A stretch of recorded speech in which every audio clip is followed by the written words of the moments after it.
Our Friday First Alert weather visit with the new dad, Garrett Biedenbaugh. How's the Beeden baby doing these days? Doing great, liking to sleep, diapers, all that stuff. We're learning the routine here and now back to work too. So I'm learning that part too. And this week has been a nice week back to work because you're just tracking the heat and tracking the humidity. And that's going to be the story all the way through the weekend. Yeah, mid-90s by Saturday, especially Sunday and into Monday for Memorial Day. Going to feel like 100 to 104 or so in some spots here. So it's something you got to consider if you have significant outdoor plans for a long period of time.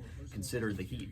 Beaches and water, how are we looking weather-wise around that? Surf temperatures upper 70s to near 80 in the afternoon. So right there at the sea surface here, getting to near 80 degrees this weekend with the hot temperatures. We'll be in the lower to mid 90s, even 90 plus all the way to the coast this weekend. And not a lot of rip current activity, but don't forget, you can always just have a rip current despite it not being a high rip current risk day. Have you ever been caught in one? I have not. So the forecast is, or the recommendation is always, let it take you out.